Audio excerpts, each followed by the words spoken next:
چودھری سائیں، ہمیں انصاف چاہیے۔ اس ظالم نے جو میری بیٹی کے ساتھ کیا ہے، میں چاہتا ہوں اس کی ایسی سزا دی جائے کہ پورا گاؤں یاد رکھے۔ وہ ہاتھ جوڑے آنسو بہاتے ہوئے اپنی 12 سالہ بیٹی زینب کے لیے انصاف مانگ رہے تھے، جسے وجاہت شیخ کے بیٹے شیروز شیخ نے اپنی ہوس کا نشانہ بنا دیا تھا۔ تم فکر نہ کرو سراج الدین، کل پنچایت میں تمہاری بیٹی کو ضرور انصاف ملے گا۔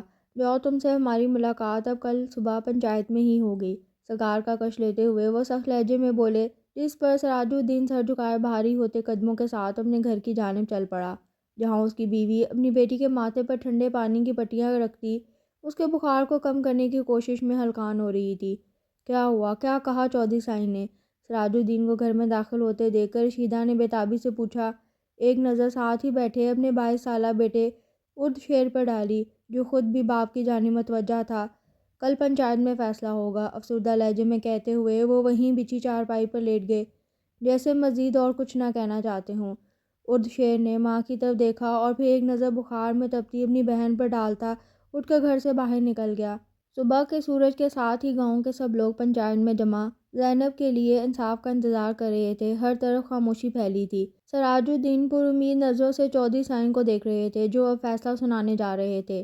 یہ پنچایت اس فیصلے پر پہنچی ہے کہ چودھری سائیں نے رک کر ایک نظر وہاں کھڑے لوگوں پر ڈالی۔ ہر شخص سانس روکے ان کے بولنے کا منتظر تھا۔ وجاہت شیخ کا بیٹا شیروز شیخ سراج الدین کی بیٹی کے ساتھ زیادتی کا مرتکب ہوا ہے، جس کے بدلے میں سراج الدین کا بیٹا ارد شیر سراج بھی وجاہت شیخ کی بیٹی کے ساتھ وہی عمل دوہرا کر اپنی بہن کے ساتھ ہوئی زیادتی کا بدلہ لے گا۔ یہی پنچایت کا فیصلہ ہے، اور پنچایت کے اس بدترین فیصلے پر وہاں کھڑے ہر شخص کو سانپ سونگھ گیا تھا۔ ایک گناہ سرزد ہوا تھا جس کے بدلے دوسرے گناہ کی اجازت دی جا رہی تھی۔ بھلا یہ بھی کوئی انصاف تھا؟ وجاہت شیخ سر جھکائے خاموش کھڑا تھا، کیونکہ دوسری صورت میں اس کے بیٹے کو سنسار کر دیا جاتا، جو وہ کبھی بھی برداشت نہیں کر سکتا تھا۔ لوگوں میں چہمگوئیاں شروع ہو چکی تھی۔ اکثر کو اس فیصلے پر اعتراض تھا، مگر پنچایت کے فیصلے کے سامنے بولنے کی اجازت کسی کو نہیں تھی۔ یہ سب کیا ہے بابا سائیں؟ ارد شیر نے غصے سے مٹھیوں کو بھینچے سراج الدین کی طرف دیکھا۔ وہ اس وقت بس شیروز شیخ کی جان لینا چاہتا تھا، جو نہ جانے کہاں چھپ کر بیٹھ گیا تھا۔ انصاف اب وجاہت شیخ کو پتہ چلے گا، عزت کا لٹ جانا کیا ہوتا ہے، نفرت زدہ لہجے میں کہتے وہ وہاں سے نکلتے چلے گئے۔ ان کے اندر جلتی بدلے کی آگ نے صحیح غلط کے فرق کو جلا کر راکھ کر دیا تھا۔ پنچایت یہ فیصلہ کیسے کر سکتی ہے؟ میری بچی کی زندگی تباہ ہو جائے گی۔ وجاہت شیخ کی بات سن کر ندرت شیخ روتے ہوئے بولی۔ اس وقت وہ یہ بھول گئی تھیں کہ ان کا اپنا بیٹا بھی کسی کی زندگی تباہ کر چکا ہے، اور کوئی راستہ نہیں ہے ہمارے پاس، ورنہ وہ شیروز کو جان سے مار دیں گے۔ وجاہت شیخ بے بسی سے بولے، جبکہ کمرے کے باہر کھڑی اماں ابا کی باتیں سنتی مبارہ اس فیصلے پر ساکت رہ گئی تھی۔ کچھ گھنٹوں بعد اس کی عزت کا بھی جنازہ اٹھنے والا تھا۔ یہ بات ہی اس کا دماغ معاف کر گئی تھی۔ اماں ابا اور بھی کچھ کہہ رہے تھے، مگر وہ بھاری ہوتے قدموں کے ساتھ اپنے کمرے کی جانب بڑھ گئی۔ ایک زنا کے بدلے دوسرا زنا۔ 16 سال کی مبارہ اب اتنی بھی چھوٹی نہیں تھی کہ ان سب باتوں کو سمجھ نہ پاتی۔ کیوں کیا آپ نے شیروز بھائی ایسا؟ اب میں کیا کروں گی؟ وہ روتے ہوئے وہیں بیٹھ کے قریب فرش پر بیٹھ گئی۔ معاشرے میں زیادتی شدہ عورتوں کے ساتھ کیا سلوک ہوتا ہے، اس سے وہ ناواقف نہیں تھی۔ اپنے گاؤں میں ہی وہ ایسی کئی عورتوں کو دیکھ چکی تھی جو سب کے لیے اچھوت تھیں۔ کوئی رشتے کے لیے ان کے گھر کا رخ نہیں کرتا تھا۔ لوگوں کی حقارت بھری نظریں اور ذلت اٹھاتے اٹھاتے وہ تنہا ہی اس دنیا سے رخصت ہو چکی تھیں، اور اب یہی رسوائی اور ذلت پنچایت نے اس کے نصیب میں بھی لکھ دی تھی۔ پر کون جانے تقدیر اس کے لیے کیا سوچے ہوئے تھی۔ رات کی سیاہی نے اس گاؤں کو اپنی لپیٹ میں لے لیا تھا۔ ہر طرف سناٹا چھایا ہوا تھا۔ جب اس سناٹے کو چیرتی قدموں کی آواز اس گلی میں سنائی دینے لگی، وہ چلتے ہوئے اس دروازے کے سامنے جا کھڑے ہوئے تھے، جہاں وہ بدنصیب رہتی تھی جس کی پل بھر بعد زندگی جہنم بننے جا رہی تھی۔ کون ہے؟ دروازہ کھٹکھٹانے پر اندر سے بھاری مردانہ آواز ابھری، سراج الدین، دروازہ کھولو۔ سراج الدین کی آواز پر مقابل نے فوراً دروازہ کھول دیا۔ سامنے ہی وجاہت شیخ کھڑا تھا، جس کے پیچھے کمرے سے نکلتی ندرت ان دو نفوس کو دیکھتے ہی رونا شروع کر چکی تھی۔ اندر نہیں بلاؤ گے وجاہت؟ سراج الدین کی آواز پر وجاہت شیخ نے فوراً ایک طرف ہو کر انہیں اندر آنے کی اجازت دی تھی۔ ارد شیر کو آگے بڑھنے کا اشارہ کرتے سراج الدین گردن اکڑا کر اس کے پیچھے ہی گھر میں داخل ہوئے۔ اس سارے وقت میں ارد شیر خاموش کھڑا آس پاس کا جائزہ لے رہا تھا۔ وجاہت، وقت آ گیا ہے، پنچایت کے فیصلے پر عمل درآمد کیا جائے۔ وہ صوفے پر بیٹھتے ہوئے بولے، اگر آج ان کی اپنی بیٹی خود اس اذیت سے نہ گزر رہی ہوتی تو شاید وہ اس قسم کی بے حسی کا مظاہرہ کبھی نہ کرتے۔ مگر بدلے کی آگ نے انہیں اندھا کر دیا تھا کہ ایک بیٹی کے باپ ہو کر بھی وہ کسی دوسرے کی بیٹی کو اسی اذیت سے گزارنے جا رہے تھے۔ ندرت وجاہت شیخ نے اپنی بیوی کو اشارہ کیا جو وہیں صوفے پر بیٹھی بے آواز روئے جا رہی تھی۔ شوہر کے کہنے پر بھی وہ ایک انچ اپنی جگہ سے نہ ہلیں۔ مجبوراً وجاہت شیخ ہی بیٹی کے کمرے کی طرف بڑھے اور چند منٹ بعد ہی سر جھکائے مبارہ باپ کے پیچھے پیچھے چلی آئی۔ وجاہت شیخ نے اسے نہ جانے کیا کہا تھا جس پر اب وہ سر جھکائے سب کے سامنے کھڑی تھی۔ اسے دیکھتے ندرت کے رونے میں روانگی آ گئی۔ شیر سراج الدین کے اشارہ کرنے پر اور شیر اپنی جگہ سے اٹھا اور آگے بڑھ کر مبارہ کا بازو دبوچتے واپس اسی کمرے میں لے گیا جہاں سے وہ ابھی باہر آئی تھی۔ دروازہ بند ہونے پر بے بسی کی مورت بنے وجاہت شیخ وہیں صوفے پر ڈھہ گئے۔ بیٹے کی جان کا سوال نہ ہوتا تو اپنی بیٹی کی طرف اٹھنے والی آنکھیں نوچ لیتے، مگر قسمت کے اس کھیل میں وہ ان ہاتھوں کو نہ روک پائے جو ان کی بیٹی کی طرف بڑھے تھے۔ کتنا ہی وقت گزر چکا تھا جب ایک جھٹکے سے دروازہ کھلا اور کسی ایک پر بھی نظر ڈالے بغیر ارد شیر تیزی سے وہاں سے نکلتا چلا گیا۔ پیچھے ہی مبارہ فرش پر بے حال بیٹھی آنسو بہا رہی تھی۔ ندرت تڑپ کر اس کی جانب بڑھی۔ وجاہت شیخ کا جھکا سر مزید جھک گیا تھا اور سراج الدین فخریہ مسکراہٹ چہرے پر سجائے خود بھی ارد شیر کے پیچھے گھر سے باہر نکل گئے تھے۔ رات میں برستی بارش کے باعث لاہور کا گرلز ہاسٹل اس وقت اندھیرے میں ڈوبا ہوا تھا، اندھیرا جس کو دور کرنے کے لیے وہ کمرے میں موجود موم بتیاں جلاتی ساتھ ساتھ گنگنا بھی رہی تھی۔ لبوں پر ایک تبسم آ ٹھہرا تھا۔ وہ موم بتیاں جلا کر اسٹڈی ٹیبل پر رکھتی کھڑکی کے سامنے جا کھڑی ہوئی۔ برسات کا یہ موسم اسے ایک الگ ہی جہاں میں لے جاتا تھا جس میں وہ خوشیوں سے بھرے کوس و قزح کے ہر رنگ کو اپنی زندگی میں برستا محسوس کرتی تھی۔ ابھی بھی وہ ہاتھ پھیلائے باہر برستی بارش کو محسوس کرتی ساتھ ساتھ گنگنا بھی رہی تھی جب پیچھے سے آتی عارفہ کی آواز پر چونک کر مڑی۔ مبارہ میڈم، اب آپ 16 سال کی نہیں 20 کی ہو چکی ہیں، پھر یہ کون سی پہلی محبت کو آپ سلام بھیج رہی ہیں؟ ہاتھ میں موجود ٹارچ کو ایک سائیڈ پر رکھتے ہوئے وہ معنی خیز لہجے میں سوال کر رہی تھی۔ پتہ چلا ابھی تک جنریٹر کیوں نہیں چلایا؟ عارفہ کے سوال کو سرے سے نظر انداز کرتے ہوئے اس نے اپنا سوال داغا۔ خراب ہو گیا میڈم، اب کل ہی ٹھیک ہوگا، اس لیے آج کی رات یہ موم بتیاں جلاتے اور مچھروں کو مارتے ہوئے گزارو۔ کہتے ہوئے اس نے ہوا میں ہاتھ چلائے۔ یہ مچھروں کو بھگانے کی ناکام کوشش تھی۔ یہ کیا بات ہوئی؟ اگر ساری رات جاگتے رہیں گے تو ہاسٹل کی ہر لڑکی کل یونیورسٹی میں سوتی ہوئی ملے گی۔ مبارہ کھڑکی کے سامنے ہٹتی اب بیڈ پر جا بیٹھی تھی۔ چہرے پر پریشانی کے آثار موجود تھے۔ وہ الگ بات ہے موم بتی کی مدھم روشنی میں دکھائی نہیں دے رہے تھے۔ اب ایسی بھی کوئی بات نہیں ہے، رات رات بھر جاگ کے پڑھائی بھی تو کرتے ہیں۔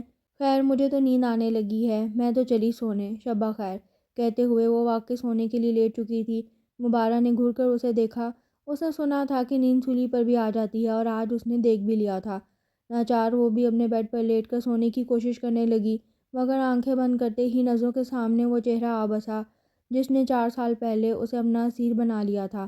اس نے گھبرا کر آنکھیں کھول دیں اور پھر بے مقصد ہی وہ چھت کو تکتی رہی تو یہ طے ہوا اس کے کئی رت جگوں میں آج کی یہ رات بھی شامل ہو چکی تھی۔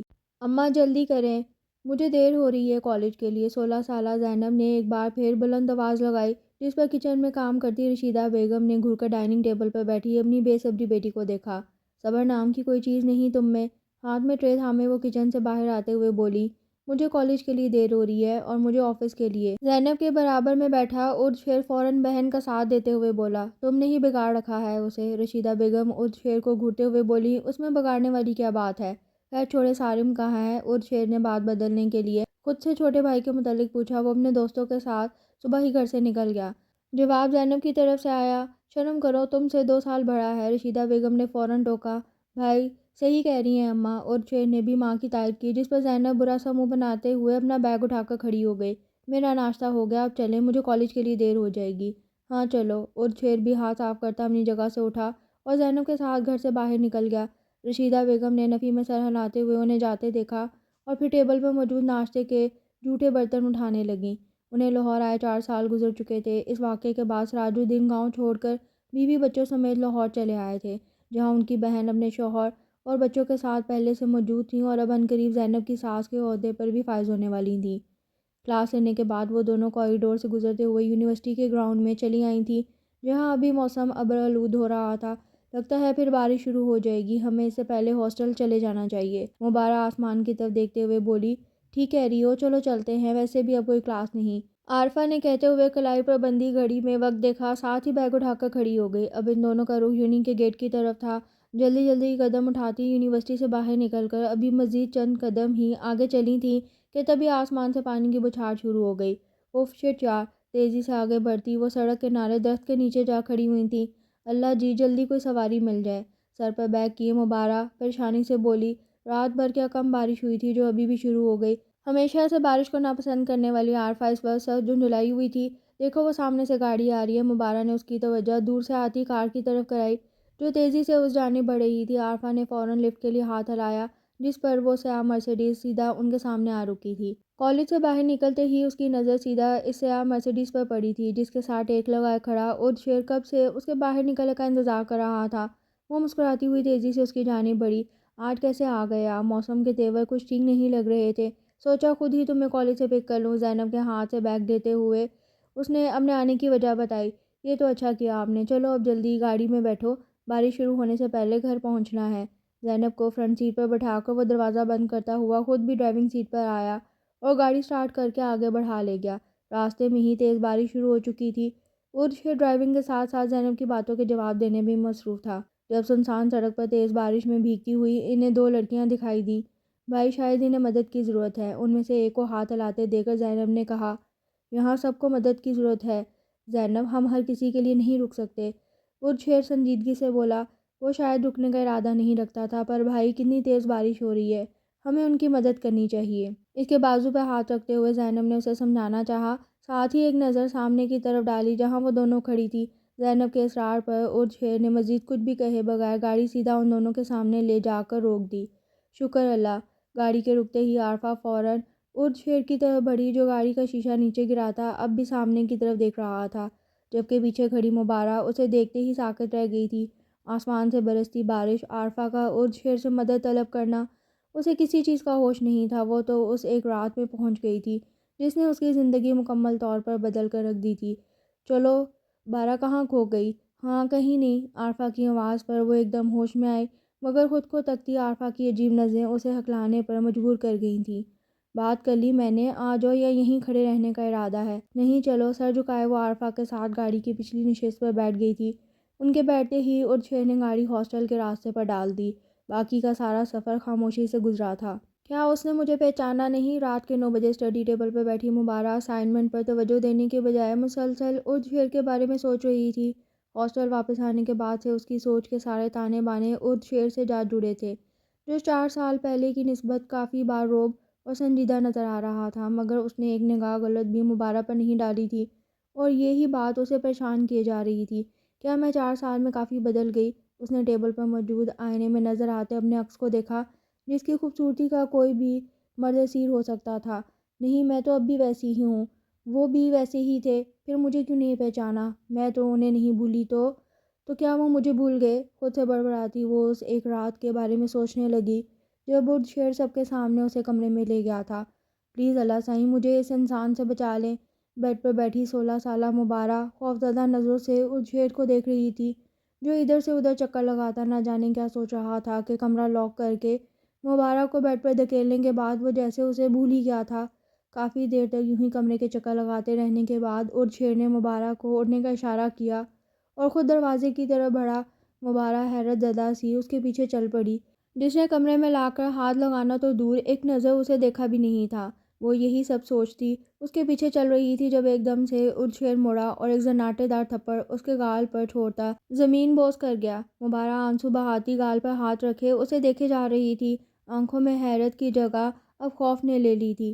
فرش پر گرنے کے باعث کپڑے بے ترتیب ہو چکے تھے اور شیر کے ایک تھپڑ نے ہی اسے حال سے بحال کر دیا تھا۔ یہاں سے باہر نکل کر تم سب کو یہی بتاؤ گی کہ میں نے تمہارے ساتھ زیادتی کی ہے، سمجھی؟ وہ اسے آنکھیں دکھاتا ہوا بولا جس پر مبارک نے روتے ہوئے فوراً اسباب میں سر ہلا دیا تھا۔ اس کے بعد اود شیر تو وہاں سے نکل گیا مگر اپنے پیچھے بہت کچھ چھوڑ گیا تھا۔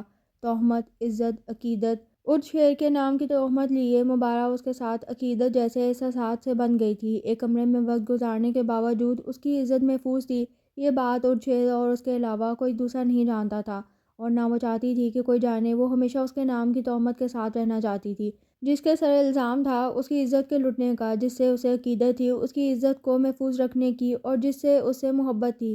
محبت، اس نے دھیرے سے دہرایا، نہیں، مجھے اور شیر سے محبت نہیں ہے، وہ انکاری ہوئی، اس بات سے بے خبر کہ وہ تو اس ایک رات کی اسیر ہو چکی تھی۔ ان 4 سالوں میں وہ اس ایک رات میں ہی کہیں قید ہو چکی تھی۔ رات کے دوسرے پہر اپنے کمرے میں لیٹا وہ کب سے بس کروٹوں پر کروٹیں بدل رہا تھا، پر یہ اندر کا غبار تھا کہ تھمنے کا نام ہی نہیں لے رہا تھا۔ 4 سال، پورے 4 سال بعد اس نے وہ چہرہ دیکھا تھا جسے دیکھتے ہی اس کے اندر نفرت کی چنگاریاں بھڑک اٹھی تھیں۔ اس نے کس طرح خود کو قابو کیا تھا یہ بس شیر ہی جانتا تھا۔ اپنی بہن کے ساتھ ہوئی وہ زیادتی آج تک نہیں بھولا تھا اور نہ ہی بھولنے کا ارادہ رکھتا تھا۔ دعا کرنا پھر کبھی ہمارا سامنا نہ ہو، ورنہ اب کی بار میں کیا کر جاؤں یہ میں خود بھی نہیں جانتا۔ 4 سال سے کہیں چھپے وقتی جذبات کے زیر اثر وہ حقارت سے سوچتا ہوا آنکھیں بند کر کے ایک بار پھر سونے کی کوشش کرنے لگا، اس بات سے بے خبر کہ انسان کے وقتی جذبات تو اس پانی کے بلبلے کی طرح ہوتے ہیں جو ذرا سا چھونے پر ہی اپنا نام و نشان تک کھو دیتے ہیں۔ چھٹی کے باعث آسیہ اپنے بیٹے عمر کے ساتھ آج صبح ہی سراج الدین کی طرف چلی آئی تھیں۔ سب بڑے اکٹھے جمع تھے جس پر چائے کا انتظام لان میں کر دیا تھا، اور اب تینوں چائے پیتے ادھر ادھر کی باتوں میں مصروف تھے۔ جو موقع دے کر آسیہ نے زینب کے نکاح کے ساتھ ساتھ اپنی بیٹی پلوشہ اور ارد شیر کے رشتے کا بھی ذکر چھیڑ دیا۔ رشیدہ بھابی، میں چاہتی ہوں زینب اور عمر کے نکاح کے ساتھ ارد شیر اور پلوشہ کا بھی نکاح کر دے۔ میری بڑی خواہش تھی کہ ارد شیر کو اپنا داماد بناؤں، وہ چائے کا کپ ٹیبل پہ رکھتے ہوئے بولی۔ مگر آسیہ، زینب ابھی پڑھ رہی ہے اور ارد شیر، مجھے اس سے بھی اس رشتے کے بارے میں بات کرنی پڑے گی، رشیدہ بیگم نے کہتے ہوئے ایک نظر سراج الدین پر ڈالی جو ان دونوں کو نظر انداز کیے اخبار پڑھنے میں مصروف تھے۔ وہ وٹے سٹے کی قائل نہیں تھی، مگر نند کو بیٹے کے رشتے کے لیے انکار کرنے کا مطلب تھا زینب کے رشتے سے بھی ہاتھ دھو لینا، جو وہ ہرگز نہیں چاہتی تھی۔ زینب کے ساتھ ہوئی زیادتی کے بعد بھی ان کی نند بھتیجی کو بہو کے طور پر اپنا رہی تھی، یہ بات ہی رشیدہ بیگم کا سر آسیہ کے سامنے جھکانے کے لیے کافی تھی۔ ہاں، آپ اس سے بھی بات کر لیں، مجھے پورا یقین ہے وہ انکار نہیں کرے گا۔ اور رہی زینب کی پڑھائی تو بس ابھی نکاح کرے ہیں، رخصتی اس کی پڑھائی مکمل ہونے کے بعد رکھ لیں گے۔ آپ کیا کہتے ہیں بھائی؟ آسیہ نے سراج الدین کو بھی بیچ میں گھسیٹا۔ بچے راضی ہوں تو مجھے کوئی اعتراض نہیں، سراج الدین اخبار کا صفحہ پلٹتے ہوئے بولے۔ ٹھیک ہے، پھر آپ لوگوں کی یہی مرضی ہے تو میں ارد شیر سے بات کرتی ہوں، رشیدہ بیگم دل پر پتھر رکھتے ہوئے بولی۔ نہ چاہتے ہوئے بھی وہ اس رشتے کے لیے راضی ہو گئی تھیں۔ اماں کی طبیعت تو ویسے کی ویسی ہی ہے، آپ شہر میں کسی ڈاکٹر کو کیوں نہیں دکھا دیتے؟ چھٹی کے باعث مبارہ اماں ابا سے ملنے گاؤں چلی آئی تھی اور اب کمرے میں بیڈ پر بیٹھی وہ پریشانی سے ماں کو دیکھ رہی تھی جو اکلوتے بیٹے کی موت کے غم میں بستر سے ہی لگ کر رہ گئی تھی۔ 8 ماہ پہلے کار ایکسیڈنٹ میں ہوئی شیروز شیخ کی موت کا صدمہ اتنا گہرا تھا کہ اب وہ اکثر ہی بیمار رہنے لگی تھیں۔ کچھ بیٹی کا دکھ تھا کہ 20 سال کی ہونے کے باوجود کسی نے رشتے کے لیے ان کے گھر کا رخ نہیں کیا تھا کہ ارد شیر کے نام کی لگی تہمت کسی کو بھی اس گھر کی دہلیز پار نہیں کرنے دیتی تھی۔ کچھ گاؤں والوں کی باتیں بھی تھیں جن سے کافی عرصہ پہلے دل برداشتہ ہو کر وجاہت شیخ نے اسے پڑھنے کے لیے لاہور بھیج دیا تھا۔ شہر کے ڈاکٹر کی ضرورت نہیں ہے، میں ٹھیک ہوں، نحیف سی آواز میں کہتی ندرت شیخ بیٹی کو دیکھنے لگیں جو گلابی رنگ کی شلوار قمیض میں خود بھی کوئی کھلتا ہوا گلاب لگ رہی تھی۔ مگر اس کا نصیب تو شاید مرجھا سا گیا تھا۔ اٹھا تو جا نہیں رہا آپ سے؟ خاک ٹھیک ہے، میں نے کہا نا میں ٹھیک ہوں، کہیں نہیں جانا مجھے۔ اب کہ وہ اپنی آواز میں سختی لاتے ہوئے بولی۔ اچھا ٹھیک ہے، غصہ نہیں کرے، ویسے گھر میں کچھ کھانے کو ہے؟ میں نے صبح ناشتہ کیا تھا جو سفر میں ہی ہضم ہو گیا، مبارہ نے معصومیت سے ماں کو دیکھتے ہوئے پوچھا۔ میں نے تو کچھ بنایا ہی نہیں ابھی۔ نہیں، آپ رہنے دیں، میں بناتی ہوں، آپ آرام کریں۔ ندرت شیخ کو منع کرتی وہ تیزی سے اٹھ کر کمرے سے باہر نکل گئی تاکہ کھانے کے لیے کچھ بنا سکے، ورنہ وہ جانتی تھی اس کی ماں بیماری میں بھی اٹھ کر اس کے لیے کچن میں گھس جاتی۔ خان ولا میں اس وقت سب ڈائننگ ٹیبل پر بیٹھے رات کے کھانے میں مصروف تھے جب شاہد خان نے آسیہ کو مخاطب کیا۔ آج آپ سراج الدین کی طرف گئی تھیں، کیا ہوا؟ باپ کی بات پر عمر نے بھی سر اٹھا کر ماں کو دیکھا۔ میں نے بھائی بھابھی سے بات کی تھی، ارد شیر اور پلوشہ کے نکاح کی، بھائی کو تو کوئی اعتراض نہیں ہے، آسیہ نے کہتے ہوئے ایک نظر پلوشہ پر ڈالی جس کا نوالا منہ تک لے جاتا ہاتھ ہوا میں ہی رہ گیا تھا۔ اور رشیدہ بھابھی، ان کو تو کوئی اعتراض نہیں؟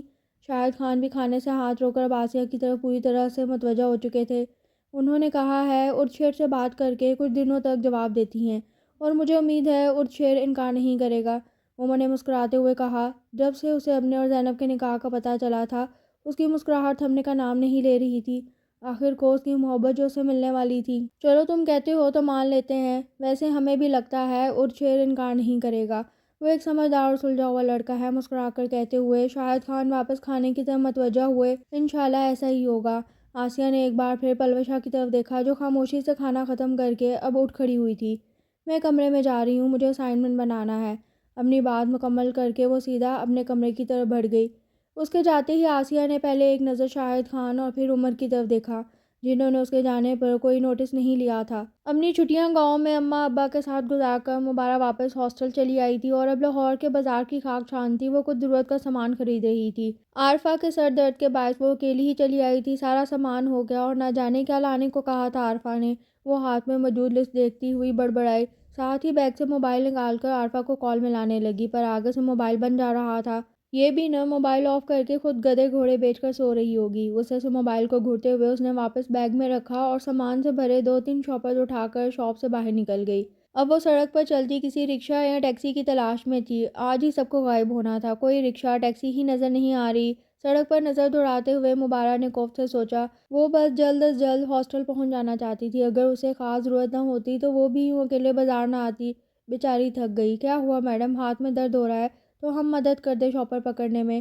وہاں سے گزرتے 2-3 منچلے نوجوان اسے دیکھتے ہی آوازیں کسنے لگے تھے۔ مبارہ انہیں نظر انداز کرتی اپنے گرد لپٹی چادر کو مزید ٹھیک کرنے لگی۔ گلابی آنکھیں جو تیری۔ اس سے پہلے ان میں سے ایک مزید بکواس جاری رکھتا پیچھے سے پڑنے والے تھپڑ نے اس کی بولتی بند کر دی۔ وہ گال پر ہاتھ رکھے پیچھے مڑا جہاں ارد شیر کھڑا غصے سے انہیں گھور رہا تھا۔ بہت شوق ہے سڑک پر چلتی لڑکیوں کو چھیڑنے کا۔ ابھی وہ مزید اس لڑکے کو تھپڑ جڑتا کہ ارد شیر کے خطرناک تیور دیکھ کر وہ لڑکے فوراً وہاں سے بھاگ گئے۔ ویسے بھی وہ نوجوان لڑکے اس لمبے چوڑے مرد کا مقابلہ نہیں کر سکتے تھے۔ ان کے جاتے ہی ارد شیر نے اپنا رخ مبارہ کی جانب کیا۔ تمہیں بھی بہت شوق ہے عزت کو ہاتھ میں لیے گھومنے کا؟ جی، مبارہ نے ناسمجھی سے اسے دیکھا۔ وہ واقعی ارد شیر کی بات کا مطلب سمجھنے سے قاصر تھی۔ اپنی عزت پیاری نہیں ہے شاید تمہیں، اس لیے اب سڑکوں پر نکل آئی ہو؟ اپنے اندر موجود نفرت وہ لفظوں کے ذریعے باہر نکال رہا تھا۔ مبارہ کئی لمحے اسے حیرانی کی حالت میں دیکھتی رہی۔ جب بولی تو آواز میں لرزاہٹ تھی۔ میں بس ضرورت کے تحت باہر نکلی تھی، شوق سے نہیں۔ بیٹھو گاڑی میں، اس سے پہلے واقعی عزت کا جنازہ نکل جائے تو میں تمہارے ہاسٹل چھوڑ دوں، سخت لہجے میں کہتا وہ اپنی گاڑی کی جانب بڑھا۔ مبارہ خاموشی سے اس کے پیچھے چل دی۔ آج پھر وہ اس کی حفاظت کے لیے موجود تھا۔ غیر ہونے کے باوجود ارد شیر کا ساتھ اسے تحفظ فراہم کرتا تھا۔ یہاں اس کی ارد شیر سے وابستہ عقیدت کو مزید بڑھا دیتی تھی۔ شکریہ۔ ہاسٹل سے کچھ فاصلے پر گاڑی رکتے ہی وہ اس کو شکریہ ادا کرنے لگی۔ ارد شیر نے یوں ہی نگاہ اس پر ڈالی کہ ٹھہر سا گیا۔ مبارہ کی بولتی آنکھیں کچھ الگ ہی داستان بیان کر رہی تھیں۔ ان میں اترتی چمک۔ ارد شیر نے فوراً اپنی نگاہ پھیر لی۔ جب بولا تو لہجہ سختی لیے ہوئے تھا، جاؤ جلدی۔ جی، مبارہ فوراً گاڑی سے اتر کر ہاسٹل کی جانب بڑھی۔ ارد شیر اسے ہی دیکھتا رہا جب تک وہ اندر نہیں چلی گئی۔ مجھے کیا ضرورت تھی اس کی مدد کرنے کی؟ سر جھٹک کر گاڑی سٹارٹ کرتا وہ گھر کی طرف روانہ ہو گیا۔ آج سڑک سے گزرتے وقت ان لڑکوں کو مبارک کو تنگ کرتے ہوئے دیکھنا وہ نہ چاہتے ہوئے بھی اس کی مدد کو چلا آیا تھا۔ اچھا ہوا تم آ گئیں، ابھی میں تمہیں ہی کال کرنے والی تھی۔ مبارہ کو روم میں داخل ہوتے دیکھ کر عارفہ جلدی سے اٹھ کر اس کی طرف بڑھی تاکہ شاپر لے سکے۔ ہاں، وہ واپسی پر کوئی گاڑی نظر نہیں آ رہی تھی، اس لیے دیر ہو گئی، آہستہ آواز میں کہتی وہ شاپرز عارفہ کو پکڑا کر بیڈ پر جا بیٹھی۔ سوچ کے سارے تانے بانے ارد شیر سے جڑے تھے۔ اس کی موجودگی اس کے تحفظ کا اتنا گہرا اثر تھا کہ مبارہ اس کے لفظوں کی تیزی کو سرے سے فراموش کر چکی تھی۔ اگر کچھ یاد تھا تو یہ ارد شیر نے ایک بار پھر اس کی عزت کی حفاظت کی تھی، اور سب سے بڑھ کر وہ اسے یاد تھی۔ یہی بات اسے سرشار کرنے کے لیے کافی تھی۔ کیا ہوا میڈم، اکیلے اکیلے مسکرا رہی ہو؟ کہیں محبت تو نہیں ہو گئی؟ عارفہ اسے دیکھتے ہوئے معنی خیز لہجے میں بولی، جس پر مبارہ کی مسکراہٹ کچھ مزید گہری ہوئی اور وہ وہیں عارفہ کی دونوں آنکھیں پھیل گئیں۔ ارد شیر گھر میں داخل ہوا تو سامنے ہی سارم صوفے پر بیٹھا موبائل میں سر جھکائے مصروف نظر آیا۔ اماں کہاں ہیں؟ پڑوس میں گئی ہیں، موبائل میں جھکے ہی جواب آیا۔ اوکے، پانی لے کر آؤ میرے لیے۔ ارد شیر اسے حکم دیتا اپنے کمرے کی طرف بڑھا، جبکہ سارم آنکھوں کو برا کھولے اس کی پشت کو گھورتے ہوئے پیچھے سے چل آیا۔ یہ میرا کام نہیں ہے، 5 منٹ میں پانی لے کر میرے کمرے میں موجود ہو۔ ارد شیر بھی اس کے انداز میں کہتا اپنے کمرے کا دروازہ بند کر کے بیڈ پر بیٹھ گیا۔ اب وہ اپنے جوتے اتار رہا تھا۔ آج پھر وہ میرے سامنے تھی۔ مبارہ کو ہاسٹل چھوڑنے کے بعد سے وہ مسلسل اسے سوچ رہا تھا۔ ذہن بری طرح الجھ چکا تھا۔ جتنا میں چاہ رہا ہوں اسے سامنا نہ ہو، وہ اتنا ہی میرے سامنے آ رہی ہے۔ اس نے سوچتے ہوئے اپنے بالوں میں ہاتھ پھیرا۔ مجھے بھی کیا ضرورت تھی اس کی مدد کرنے کی؟ کہیں محترمہ کسی خوش فہمی کا شکار نہ ہو جائے۔ ارد شیر کو اس کی آنکھیں یاد آئیں جن میں اسے دیکھتے ہی چمک اتر آئی تھی۔ میرا وہم بھی ہو سکتا ہے، مجھے اس کے بارے میں اتنا نہیں سوچنا چاہیے۔ اس نے خود کو جھٹلایا اور اٹھ کر واش روم کی طرف بڑھ گیا، اس بات سے انجان کہ محبت یا نفرت جیسے جذبات سے وابستہ شخص کو انسان ہمیشہ اپنے ذہن پر سوار رکھتا ہے۔ نہ چاہتے ہوئے بھی ارد شیر مبارہ کو ہی سوچ رہا تھا۔ صبح سے ایک کے بعد ایک کلاس لینے کے بعد اب وہ دونوں باتیں کرتی کینٹین کی طرف جا رہی تھیں، جب سامنے سے آتی پلوشا کی پکار پر رک کر اسے دیکھنے لگی۔ مبارک، مجھے تم سے کام تھا۔ وہ ان کے سامنے آ کر بولی۔ ہاں بولو، کیا ہوا؟ سر پر موجود دوپٹہ ٹھیک کرتے ہوئے اس نے پوچھا۔ یار، سر واصف نے جو ٹاپک سمجھایا تھا، کیا وہ تم مجھے سمجھا سکتی ہو؟ میری کلاس مس ہو گئی تھی۔ وہ امید بھری نظروں سے مبارک کو دیکھنے لگی۔ اتنی سی بات ہے، میں سمجھا دوں گی، مبارک مسکراتے ہوئے بولی۔ تھینک یو سو مچ، میں کافی پریشان ہو گئی تھی۔ چلو کینٹین میں چل کر بیٹھتے ہیں۔ ان دونوں کو وہیں جمے دیکھ کر عارفہ نے مداخلت کی۔ تمہارا کچھ نہیں ہو سکتا، چلو، مسکرا کر کہتی مبارک ان دونوں کے ساتھ کینٹین کی طرف چل پڑی۔ کچھ دیر وہاں بیٹھ کر کھانے پینے اور باتوں کے دوران ان کا ارادہ پلوشا کے گھر جانے کا ہو گیا تھا۔ ارے میرا شیر آیا ہے۔ آسیہ لانچ میں بیٹھی اس وقت ٹی وی پہ چلتا ڈرامہ دیکھ رہی تھی جب سامنے سے آتے اور شیر کو دیکھتے ہی کھل اٹھی۔ السلام علیکم پھوپھو۔ وعلیکم السلام، کیسے ہو؟ آسیہ نے کھڑے ہو کر اس کے سر پر ہاتھ پھیرتے ہوئے پوچھا۔ الحمدللہ ٹھیک، آپ کیسی ہیں؟ ان کا حال پوچھتا اور شیر ان کے ساتھ ہی صوفے پر بیٹھ گیا۔ میں بھی ٹھیک ہوں، تم بتاؤ آج یہاں کا رخ کیسے کر لیا؟ یقیناً عمر سے کوئی کام ہوگا۔ آسیہ کی بات پر اور شیر اپنی مسکراہٹ چھپانے کی ناکام کوشش کرنے لگا۔ وہ واقعی عمر سے کام کے سلسلے میں ملنے آیا تھا۔ جی وہ، اس سے پہلے وہ اپنے آنے کی وجہ بتاتا پلوشا عارفہ اور مبارک کے ساتھ گھر میں داخل ہوئی۔ ماما، یہ میری کلاس فیلو ہیں عارفہ اور مبارک۔ سلام دعا کے بعد پلوشا ان کا تعارف کرانے لگی۔ عارفہ فوراً آگے بڑھ کر آسیہ کے گلے ملی، جبکہ مبارک، وہ تو آسیہ کے ساتھ موجود اور شیر کو دیکھتے ہی ساکت ہو گئی تھی۔ کیسا عجیب اتفاق تھا، قسمت انہیں بار بار ایک دوسرے کے سامنے لے آتی تھی۔ مبارک، پلوشا کی پکار پر وہ چونک کر اس طرف متوجہ ہوئی۔ کیا ہوا؟ نہیں کچھ بھی تو نہیں، وہ خود کو سنبھالتی آگے بڑھ کر آسیہ سے ملی۔ ان سے ملو، یہ ارد شیر ہے، میرا بھتیجا۔ آسیہ مسکرا کر ارد شیر کا تعارف کرانے لگی۔ جی ان سے تو ہم مل چکے ہیں، عارفہ نے کہتے ہوئے کنکھیوں سے مبارک کو دیکھا، جو کبھی اپنے بال ٹھیک کرتی تو کبھی دوپٹہ۔ واقعی پہلے مل چکے ہو؟ عارفہ کی بات پر آسیہ اور پلوشا نے پہلے اسے پھر ارد شیر کو دیکھا، جو بظاہر تو خاموش کھڑا تھا پر جلد از جلد منظر سے ہٹ جانا چاہتا تھا۔ اس لڑکی کی موجودگی اسے بے چینی میں مبتلا کر رہی تھی۔ جی انہوں نے ہمیں لفٹ دی تھی۔ اوہ یہ تو اچھی بات ہے پھوپھو، مجھے عمر سے کام تھا، میں ذرا اس سے مل لوں۔ ان کی نہ ختم ہونے والی باتوں سے تنگ آ کر اور شیر نے مداخلت کی۔ ہاں وہ اپنے کمرے میں۔ آسیہ کے بتانے پر وہ اس بات میں سر ہلاتا فوراً عمر کے کمرے کی طرف بڑھ گیا۔ ادھر مبارک ارد گرد کا ہوش بھلائے اسے جاتے ہوئے دیکھ رہی تھی، جب عارفہ نے کونی مار کر تنبیہ کرتی نظروں سے اسے گھورا۔ آؤ کمرے میں چل کر باتیں کرتے ہیں، وہیں تم مجھے ٹاپک بھی سمجھا دینا۔ پلوشا ان دونوں کو ساتھ لیے اپنے کمرے کی طرف بڑھی، جبکہ آسیہ کچن کی طرف چل پڑی تھی تاکہ کچھ مہمان نوازی کر سکیں۔ ہاسٹل واپس آ کر وہ دونوں اپنے اپنے کاموں میں مصروف ہو چکی تھی۔ باقی کا سارا وقت اسائنمنٹ کی تیاری میں گزر گیا تھا۔ وہ اتنی تھک چکی تھی کہ اب بس آرام کرنا چاہتی تھی۔ مبارک، ایک بات پوچھوں؟ عارفہ نے اسے دیکھتے ہوئے پوچھا، جو تکیہ درست کرتی سونے کی تیاری کر رہی تھی۔ ہاں پوچھو۔ ارد شیر میں ایسا کیا ہے کہ اس کے سامنے آتے ہی تم ارد گرد کا ہوش بھلا دیتی ہو؟ مبارک سے ارد شیر کے بارے میں جاننے اور آج کی ملاقات کے بعد وہ پوچھے بنا نہ رہ سکی۔ گو کہ مبارک نے زینب سے زیادتی اور پنچایت کے فیصلے کے بارے میں اسے کچھ نہیں بتایا تھا، سوائے اس کے کہ ارد شیر اور وہ ایک ہی گاؤں سے ہیں، اور وہیں مبارک اسے پہلی ملاقات میں محبت کا شکار ہوئی تھی۔ کیا مطلب؟ میں سمجھی نہیں۔ وہ سمجھ کر بھی انجان بنی۔ میرا مطلب یار، تم اتنی خوبصورت ہو کہ کوئی بھی لڑکا تمہارا دیوانہ ہو جائے، پھر تمہیں ارد شیر میں ایسا کیا پسند آ گیا؟ حالانکہ وہ عام سی شکل و صورت کا مالک ہے، عارفہ نے اس کے سامنے بیٹھتے ہوئے پوچھا۔ مبارک خاموشی سے عارفہ کو دیکھنے لگی۔ اب وہ اسے کیا بتاتی کہ وہ ارد شیر کے چہرے کی نہیں بلکہ اس کے کردار کی اسیر ہے، جس نے گناہ کی اجازت ملنے کے بعد بھی اسے ہاتھ تک نہیں لگایا تھا۔ اور ارد شیر وہ باقی مردوں کی طرح چہروں پر مر مٹنے والا نہیں تھا، وہ تو اسے نفرت کرتا تھا، اتنی نفرت کہ اپنی نظروں کے سامنے اس چہرے کو دیکھنا تک گوارا نہیں کرتا تھا۔ کیا ہوا؟ کہاں کھو گئی؟ اس کی خاموشی پر عارفہ نے چڑھتے ہوئے پوچھا۔ کہیں نہیں، بس تم نہیں سمجھ سکتی، مجھے ارد شیر کے چہرے سے نہیں اس کے کردار سے محبت ہے۔ ان کا ساتھ مجھے تحفظ دیتا ہے۔ اگر میں کسی مرد کی موجودگی میں خود کو محفوظ سمجھ سکتی ہوں تو وہ صرف ارد شیر ہیں۔ وہ غیر مرئی نقطے کو گھورتی اس ایک رات میں پہنچ چکی تھی جہاں وہ اور ارد شیر تھے۔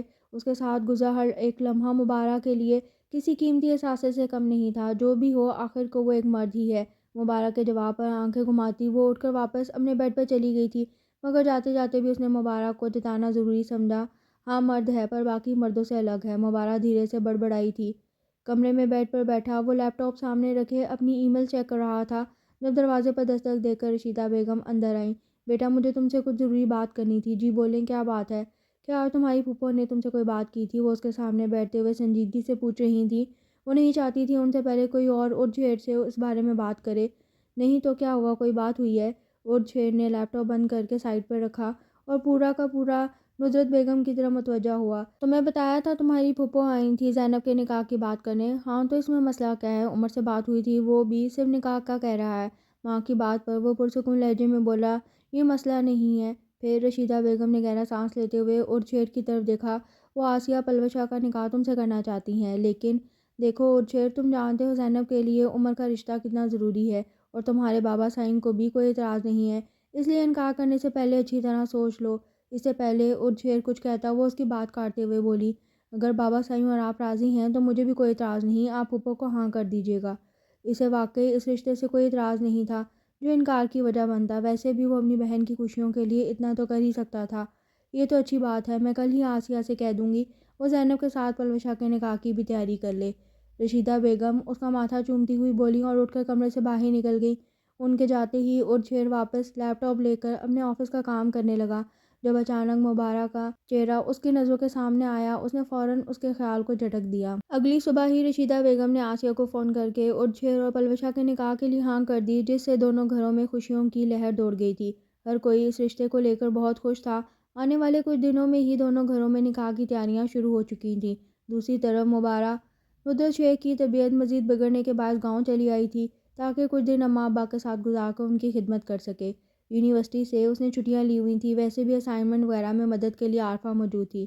اماں آپ آرام کریں، میں ذرا کچن دیکھ لوں۔ ندرت شیخ کو دوائیاں دینے کے بعد وہ بیڈ پر لٹاتے ہوئے بولی، مبارک بیٹا، اب میں ٹھیک ہوں، تم اب واپس لاہور چلی جاؤ، تمہاری پڑھائی کا حرج ہو رہا ہوگا۔ کوئی حرج نہیں ہو رہا اماں، عارفہ ہے میری مدد کے لیے، آپ پریشان نہ ہو۔ اس نے جھک کر ان کے ماتھے پر پیار کیا اور پھر کمرے سے نکل کر کچن کی جانب بڑھنے لگی کہ دفتن بیرونی دروازے کی بیل بجی۔ مبارک نے اپنے قدم دروازے کی جانب بڑھا دیے۔ جی کون؟ سامنے کھڑے لڑکے کو دیکھتے ہوئے اس نے پوچھا۔ یہ وجاہت شیخ کے نام ڈاک آئی ہے۔ خاکی لفافہ مبارک کی طرف بڑھاتے ہوئے اس نے کہا، جسے اس نے شکریہ کے ساتھ تھام لیا تھا۔ لڑکے کو فارغ کر کے وہ دروازہ بند کرتی واپس کمرے کی طرف بڑھی تاکہ لفافہ اماں کو دے سکے۔ ابا کے لیے کس نے بھیجا ہے؟ ذہن میں اٹھتا سوال اور تجسس اسے لفافہ کھول کر دیکھنے پر مجبور کر رہا تھا۔ کیا ہو سکتا ہے اس میں؟ کیا میں کھول کر دیکھ لوں؟ ہاں دیکھ لیتی ہوں، ابا نے کون سا کچھ کہنا ہے؟ اپنے تجسس کے ہاتھوں مجبور ہوتی وہ وہیں رک کر لفافہ کھولنے لگی جب اندر سے نکلتے شادی کے کارڈ نے اس کے پیروں تلے سے زمین کھینچ لی۔ ذلیل انسان، مجھے نیچا دکھانے کے لیے اس نے یہ کارڈ بھیجا ہے، میں چھوڑوں گا نہیں اسے۔ وہ جہاں شیخ جلے پیر کی بلی کی طرح کمرے میں چکر کاٹ رہے تھے جب ہاتھ میں موجود کارڈ کو کھینچتے ہوئے بولے۔ ان کا غصے سے برا حال تھا۔ سراج الدین نے نکاح کی تقریب گاؤں میں رکھی تھی جس میں وجاہت شیخ کی فیملی کو بھی مدعو کیا تھا۔ وہ جانتے تھے سراج الدین نے جلے پر نمک چھڑکنے کی کوشش کی تھی۔ تب بھی جب شہروز شیخ کی موت ہوئی تھی، گاؤں میں نہ رہتے ہوئے بھی وہ یہاں کی ساری سرگرمیوں سے واقف تھے۔ مہربانی کر کے مجھ پر رحم کریں، میرے پاس ایک بیٹی ہی ہے جسے اب مجھ میں کھونے کی ہمت نہیں۔ ندرت شیخ بیڈ پر بیٹھی دوپٹے سے آنسو صاف کرتے ہوئے بولی۔ انہیں ڈر تھا اگر وجاہت شیخ نے غصے میں آ کر سراج الدین کو جانی نقصان پہنچا دیا تو اب کی بار ان کی بیٹی کو غنی ہونے سے کوئی نہیں بچا سکتا۔ وہ کیا سمجھتا ہے ہمیں اس کے بچوں کی شادی سے کوئی فرق پڑتا ہے؟ نہیں، ہم جائیں گے، ہم سب جائیں گے تاکہ اسے پتہ چل سکے کہ وجاہت شیخ کو توڑنا اتنا آسان نہیں۔ اپنی بات مکمل کر کے وہ کمرے سے باہر نکل چکے تھے۔ ندرت شیخ نے بیٹی کی طرف دیکھا جو کھڑکی کے پاس خاموشی سے سر جھکائے بیٹھی اپنے ہاتھوں کی لکیروں میں نہ جانے کیا ڈھونڈ رہی تھی۔ اس خبر کے ملنے کے بعد اسے چپ لگ گئی تھی۔ 2 دن مزید اماں ابا کے ساتھ گزار کر وہ واپس ہاسٹل چلی آئی تھی جہاں عارفہ اس کا بے چینی سے انتظار کر رہی تھی۔ اسے بھی پلوشہ اور ارچھیر کے نکاح کی خبر مل چکی تھی جس کے بعد سے اسے مبارک کی فکر ہونے لگی تھی، اس لیے اس نے مبارک سے بات کرنے کا سوچا اور اب وہ اس کے سامنے بیٹھی مسلسل اسے سمجھانے کی کوشش کر رہی تھی۔ دیکھو مبارک، محبت وغیرہ سب بیکار ہے، دیکھنا جب تمہاری شادی ہوگی، چاہنے والا شوہر ملے گا تو تب تمہیں ارچھیر یاد بھی نہیں رہے گا۔ وہ اس کے ہاتھوں پر دباؤ ڈالتے ہوئے بولی، مجھے نہیں پتا کچھ بھی، میں کیسے سمجھاؤں اپنے دل کو؟ اس کے رونے میں مزید شدت آ گئی۔ وہ جب سے آئی تھی بس روئے جا رہی تھی۔ مبارک میری جان، ہمیشہ یاد رکھو یہ دنیا اور اس دنیا کی ہر چیز وقتی ہے، حتیٰ کہ انسان کے جذبات بھی۔ مستقبل میں تمہیں یہ محبت حماقت سے کم نہیں لگے گی۔ نہیں عارفہ، تم نے محبت نہیں کی اس لیے تم یہ سب کہہ سکتی ہو، لیکن محبت کوئی کھیل نہیں ہے جو بار بار کھیلا جائے، یہ بس ایک بار ہوتی ہے اور اگر نہ ملے تو ساری زندگی کا روگ بن جاتی ہے۔ یہ چاہ کر بھی انسان کسی اور سے محبت نہیں کر پاتا۔ مبارک تو ارچھیر کو بھولنے کی بات پر ہی تڑپ اٹھی تھی۔ عارفہ نفی میں سر ہلاتے ہوئے اٹھ کھڑی ہوئی۔ وہ اسے سمجھاتے سمجھاتے اب تھک چکی تھی۔ انسان سارے شوق پال لے لیکن محبت کا روگ نہ پالے۔ زور سے بڑبڑاتی ہوئی وہ واش روم میں چلی گئی۔ اس کے جاتے ہی مبارک کے رونے میں مزید روانی آ گئی تھی۔ اب بس بھی کرو مبارک، کب تک یوں خاموش رہنا ہے؟ آج سارا وقت سب کو تمہاری طبیعت خراب ہونے کا جھوٹ بول بول کر تھک گئی ہوں میں تو۔ ہر کوئی پوچھ رہا تھا تم اتنی خاموش کیوں ہو؟ اس کے ساتھ کوریڈور سے گزرتے ہوئے عارفہ چڑھ کر بولی، تو تم سے کس نے کہا تھا جھوٹ بولنے کو؟ مبارہ نے بھی اسی کے انداز میں کہا۔ نکاح کی خبر کے بعد سے وہ ایسی ہی چڑچڑی ہو گئی تھی، زیادہ تر خاموش رہتی، پر جب بولتی تو کاٹ کھانے کو دوڑتی۔ ہاں تو کیا سچ بتا دیتی کہ تم خاموش ہو جاؤ، سامنے پلوشا کھڑی ہے۔ مبارہ اس کی بات کاٹتی تیزی سے بولی، ساتھ ہی پلوشا کی طرف دیکھا جو کسی لڑکے کے ساتھ کھڑی باتیں کر رہی تھی۔ ان کے قریب جاتے ہی وہ لڑکا فوراً وہاں سے چلا گیا۔ کیسی ہو پلوشا؟ بہت بہت مبارک ہو تمہیں نکاح۔ تھینکس، پلوشا سنجیدگی سے بولی۔ اس کے نکاح کی خبر سارے ڈپارٹمنٹ کو مل چکی تھی، مگر حیرت کی بات یہ تھی کہ اس نے کسی کو بھی اپنے نکاح کی دعوت نہیں دی تھی، بلکہ یہ کہہ کر معذرت کر لی تھی کہ نکاح سادگی سے ہو رہا ہے، جبکہ مبارہ جانتی تھی کہ نکاح کی تقریب کتنی دھوم دھام سے رکھی گئی تھی۔ گاؤں کے تقریباً ہر فرد کو مدعو کیا گیا تھا، مگر اپنے غم میں مبارہ نے اس طرف توجہ نہ دی۔ اچھا مجھے کچھ کام ہے، میں چلتی ہوں۔ ایک دو اور باتوں کے بعد پلوشا کہتی ہوئی فوراً وہاں سے نکل گئی۔ ویسے بھی یونی کا ٹائم آف ہونے لگا تھا، تم دروازے تک چلو، میں ذرا لائبریری سے ہو آؤں۔ عارفہ گھڑی میں وقت دیکھتے ہوئے عجلت سے بولی، میں بھی چلتی ہوں تمہارے ساتھ۔ نہیں تم گیٹ پر میرا انتظار کرو، میں ابھی آئی، عارفہ کہتی ہوئی لائبریری کی طرف بڑھ گئی، جبکہ مبارہ نے اپنے قدم مین گیٹ کی جانب بڑھا دیے۔ وہاں پہنچتے ہی اسے سامنے گاڑی سے ٹیک لگائے ارد کھڑا نظر آیا، جو یقیناً پلوشا کو پک کرنے آیا تھا۔ مبارہ کے قدم بے اختیار اس کی جانب بڑھے۔ کیسے ہیں آپ؟ وہ اسے پوچھنا چاہتی تھی کہ اسے کس بات کی سزا دی جا رہی ہے۔ کیا شہروز شیخ کی بہن ہونا اس کا قصور تھا، یا محبت کرنا؟ کہ سب کچھ جانتے ہوئے بھی وہ انجان بن رہا تھا، مگر کچھ بھی پوچھنے سے پہلے اس نے یہ پوچھا، کیوں تم؟ جو اسے سخت باتیں سنانے کا ارادہ رکھ رہا تھا، مبارہ کی طرف دیکھتے ہی ساکت ہو گیا۔ کیا کچھ نہیں تھا اس کی آنکھوں میں؟ شکوے، گلے، عقیدت، محبت؟ اپنے نام کی تہمت لگا کر وہ خود کسی اور سے شادی کر رہا تھا، کیوں اتنی نفرت؟ اب تو شہروز شیخ اس دنیا میں نہیں تھا، اس کی بہن کا گھر بھی بننے جا رہا تھا، پھر مبارہ کو کیوں تعمر کی سزا سنا دی گئی تھی؟ اور شیر کو اس وقت اپنی نفرت بے معنی سی لگنے لگی۔ مبارہ چلے، پیچھے سے آتی آواز پر دونوں نے چونک کر اس طرف دیکھا جہاں عارفہ کڑی سنجیدگی سے انہیں دیکھ رہی تھی۔ ہاں چلو، اور اس سمے مبارہ کو ہر لفظ بے معنی لگنے لگا تھا، وقت گزر چکا تھا، وہ کسی اور کا ہونے جا رہا تھا۔ مبارہ خاموشی سے عارفہ کے ساتھ آگے بڑھ گئی اور شیر وہ وہیں کھڑا اسے جاتا دیکھتا رہا جب تک وہ نظروں سے اوجھل نہیں ہو گئی۔ نکاح سے قبل کئی بار اسے وجاہت شیخ کی کال آ چکی تھی، جنہوں نے اسے خاص تاکید کی تھی اسے نکاح میں شریک ہونے کی۔ یہ اب ان کی انا کا مسئلہ بن چکا تھا۔ وہ سراج الدین پر واضح کر دینا چاہتے تھے کہ انہیں ان کی خوشیوں سے کوئی خاص سروکار نہیں۔ دوسری طرف مبارہ نے خود کو سمجھا لیا تھا کہ یہ محبت اس کا اپنا مسئلہ ہے، ارد شیر کا اس میں کوئی قصور نہیں، وہ تو اس سے نفرت کرتا تھا۔ اس نے کبھی اسے کوئی امید نہیں دلائی تھی، پھر کیسا شکوہ اور کیسی شکایت؟ وہ گاؤں کے لیے روانہ ہو چکی تھی، بس فرق اتنا تھا اس بار اس کے ساتھ عارفہ موجود تھی، جو اسے اکیلا نہیں چھوڑنا چاہتی تھی۔ کیا ضروری ہے نکاح میں شرکت کرنا؟ گھر پہنچ کر مبارہ کے اماں ابا سے ملنے کے بعد اب وہ سفر کی تھکن اتارنے کے لیے کمرے میں آرام کر رہی تھی، جب عارفہ اس کی طرف کروٹ لیتے ہوئے بولی، ہاں بابا سائیں چاہتے ہیں ہم جائیں اور میں انکار نہیں کر سکتی۔ مبارہ اٹھ کر بیٹھ گئی، بے چینی اتنی تھی کہ 2 گھڑی آرام بھی نہیں کر پا رہی تھی۔ مبارہ صبر کرو، دیکھنا ایک دن تمہاری زندگی میں بھی کوئی آئے گا جو تم سے اتنی محبت کرے گا کہ تم مجبور ہو جاؤ گی اس کی محبت کا جواب محبت سے دینے کے لیے، اور تب ارد شیر اگر تمہیں یاد رہا بھی تو اس کی محبت دم توڑ چکی ہوگی۔ عارفہ ایک بار پھر اسے سمجھا رہی تھی۔ مبارہ نے اس بات میں سر ہلا دیا، ٹھیک ہی تو کہہ رہی تھی وہ، دنیا کی ہر چیز کا نعم البدل نکل آتا ہے، انسان بدل جاتا ہے تو جذبے کیسے رہ سکتے ہیں؟ تم ٹھیک کہہ رہی ہو، شاید ایک دن میں ارد شیر کو بھول جاؤں، تب کوئی اور یہاں وہ اٹک گئی، کوئی اور کیوں؟ ارد شیر کیوں نہیں؟ اس کا ضبط جواب دینے لگا، اس سے پہلے وہ ایک بار پھر بکھر جاتی تیزی سے اٹھ کر واش روم میں چلی گئی۔ پیچھے عارفہ افسوس کرتی اس کے حق میں دعا کرنے لگی۔ ڈریسنگ ٹیبل کے سامنے کھڑا وہ اپنی شیروانی کے بٹن بند کر رہا تھا جب اس نے ایک نظر آئینے پر ڈال کر اپنی تیاری کا جائزہ لیا۔ بلیک شیروانی اس پر خوب جچ رہی تھی، اس کے چہرے کی سنجیدگی اور روب اس کی مردانہ وجاہت میں مزید 4 چاند لگا رہے تھے۔ خود کو آئینے میں دیکھتا وہ ہاتھ میں گھڑی پہننے لگا کہ اچانک مبارہ کا چہرہ اس کی نظروں کے سامنے لہرایا۔ میرا قصور نہیں ہے، میں نے اسے کوئی امید، کوئی اشارہ نہیں دیا، ارد شیر نے خود کو باور کرایا۔ وہ کئی بار خود سے یہ کہہ چکا تھا، مبارہ کے لیے بھی اسے دکھ ہو رہا تھا، پر یہ بھی سچ تھا وہ قصوروار تو نہیں تھا۔ مبارہ کی محبت کو وہ اپنا نہیں سکتا تھا، ایک کا دل رکھنے کے لیے وہ سب کے دل نہیں توڑ سکتا تھا۔ وہ جانتا تھا سراج الدین کبھی مبارہ کو قبول نہیں کریں گے، زینب کا رشتہ بھی خطرے میں پڑ جائے گا، اور پلوشا، اس سب میں اس کا کیا قصور تھا؟ مجھے معاف کر دینا لڑکی، تم بہت معصوم ہو، پر تمہیں اور تمہاری محبت کو میں قبول نہیں کر سکتا۔ زیر لب بڑبڑاتا وہ موبائل اٹھا کر کمرے سے باہر نکل گیا۔ اسے سارم کی کال آ رہی تھی کہ مہمان تقریباً پہنچ چکے تھے، وہ بھی تیار ہو کر نیچے آ جائے۔ 4 سال بعد سراج الدین کا گھر ایک بار پھر سے جگمگا اٹھا تھا۔ نکاح کی تقریب اپنے عروج پر تھی، سارے انتظامات بہترین طریقے سے کیے گئے تھے، سامنے اسٹیج پر مولوی صاحب عمر اور زینب کا نکاح پڑھا رہے تھے۔ اس کے بعد عرچھیر اور پلوشہ کا نکاح ہونا تھا۔ ہر کوئی دلہن کی تعریف کرتے نہیں تھک رہا تھا۔ 16 سال کی دلہن بنی زینب پر ٹوٹ کر روپ آیا تھا۔ کیا دیکھ رہی ہو مبارہ؟ عارفہ نے اسے دیکھتے ہوئے پوچھا، جو جامنی رنگ کا فراک زیب کیے خاموش بیٹھی سامنے زینب کو دیکھ رہی تھی۔ کتنا فرق تھا دونوں کے نصیبوں میں، کتنا فرق تھا دونوں کے سپنوں میں۔ سامنے بیٹھی لڑکی زیادتی کا شکار ہوئی تھی، پھر بھی آج وہ محبت کا تاج سر پر سجائے کسی کی بیوی بن گئی تھی، اور وہ اس کے ساتھ زیادتی نہیں ہوئی تھی۔ اس کے باوجود عرچھیر کے نام کی تہمت کے ساتھ اس کے وجود کے نام کی تہمت اس پر لگ چکی تھی۔ کوئی اسے اپنانے کو تیار نہیں تھا، اور وہ کیسے کسی کو یقین دلائے کہ آج بھی اس کی عزت محفوظ تھی۔ مبارہ کیا ہوا؟ عارفہ نے اسے خاموش پا کر اس کا کندھا ہلایا۔ وہ اسے ٹھیک نہیں لگ رہی تھی۔ میں ٹھیک ہوں عارفہ، فکر مت کرو۔ مبارہ نے اسے تسلی دیتے ہوئے سامنے دیکھا، جہاں عمر اور زینب کا نکاح ہو چکا تھا۔ سب ایک دوسرے کو مبارکباد دے رہے تھے، ہر طرف خوشی کا سماں تھا۔ جب یکدم آسیہ گھبراتی ہوئی وہاں آئی اور شاہد خان کے کان میں جھک کر کچھ کہنے لگی۔ ذرا سی دیر گزری تھی کہ اچانک اسٹیج کا ماحول بدل گیا۔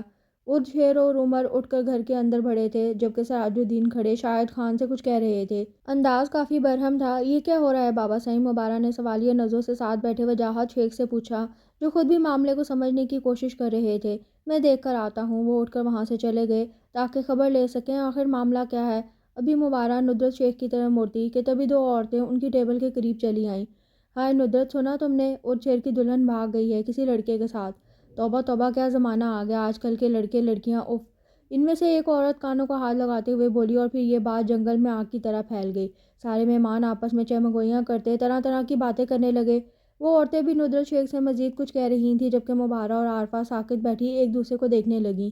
کہیں یہ وہ لڑکا تو نہیں جس کے ساتھ پلوشہ اکثر یونیورسٹی میں دکھائی دیتی تھی؟ عارفہ کی بات پر مبارہ کو یاد آیا، پلوشہ نے کسی طرح بے تاثر چہرے سے نکاح کی مبارکباد وصول کی تھی۔ اس کے چہرے پر خوشی کی کوئی رمق نہیں تھی، اور وہ لڑکا ان کے قریب جاتے ہی وہاں سے چلا گیا تھا۔ تبھی پلوشہ نے یونیورسٹی میں کسی کو نکاح کی دعوت نہیں دی، کیونکہ وہ پہلے ہی بھاگنے کا پلان بنا چکی تھی، اور مبارہ کی ادھوری بات کو عارفہ نے مکمل کیا تھا۔ جب تم جانتی تھی تمہاری بیٹی کسی اور کو پسند کرتی ہے، تو پھر تم نے یہ رشتہ کیوں طے کیا؟ سراج الدین آسیہ پر برستے ہوئے بولے۔ وہ سب اس وقت گھر میں جمع تھے، کسی کو کچھ سمجھ نہیں آ رہا تھا کہ اب کیا کریں۔ باہر مہمان موجود تھے جو طرح طرح کی باتیں کر رہے تھے۔ مجھے کیا معلوم تھا بھائی وہ اتنا بڑا قدم اٹھا لے گی؟ میں تو شاہد کے کہنے پر رشتہ لے کر آپ کے پاس آئی تھی، آسیہ روتے ہوئے بولی۔ شاہد خان کا جھکا سر مزید جھک گیا تھا۔ عمر کا بھی کچھ یہی حال تھا، جبکہ زینب اور سارم رشیدہ بیگم کو سنبھال رہے تھے، جنہوں نے رو رو کر برا حال کر لیا تھا۔ پر عرچھیر اس سب میں ایک وہی تھا جو پرسکون کھڑا تھا۔ اس کے نزدیک پلوشہ اتنی قصوروار نہیں تھی جتنے آسیہ اور شاہد خان۔ اگر ان کی بیٹی کسی کو پسند کرتی تھی تو اسے پورا حق حاصل تھا کہ اس کی پسند کا احترام کیا جائے، نہ کہ انا کا مسئلہ بنا کر زبردستی شادی کی جائے۔ تم دونوں نے مجھے کہیں منہ دکھانے لائق نہیں چھوڑا۔ اب کیا جواب دوں گا میں لوگوں کو؟ سراج الدین وہیں سر پکڑ کر بیٹھ گئے تھے۔ جب وجاہت شیخ کی آواز پر سب نے چونک کر ان کی طرف دیکھا۔ کیا تم میری بیٹی کو اپنے گھر کی بہو بناؤ گے سراج؟ مبارہ جو باپ کو ڈھونڈتی ہوئی اندر آ رہی تھی، ان کی بات سن کر اس کے قدم وہیں ساکت ہو گئے۔ کیا تم اس دشمنی کو ختم کر کے میری بیٹی کو اپنی بہو بنانا چاہو گے؟ وجاہت شیخ نے ایک بار پھر پوچھا۔ سب خاموش کھڑے انہیں دیکھ رہے تھے۔ جب سراج الدین اپنی جگہ سے اٹھ کر ان کے سامنے آئے، تمہیں لگتا ہے کہ میں تم سے کوئی رشتہ داری جوڑنا چاہوں گا؟ میں جانتا ہوں سراج، جو ہوا وہ غلط تھا، پر پنچایت کے فیصلے پر تم نے اپنا بدلہ لے لیا تھا، جس کی سزا آج تک میری بیٹی کاٹ رہی ہے۔ باپ کی بات پر بے اختیار مبارہ کی نظر عرچھیر کی طرف اٹھی، جو اسے ہی دیکھ رہا تھا۔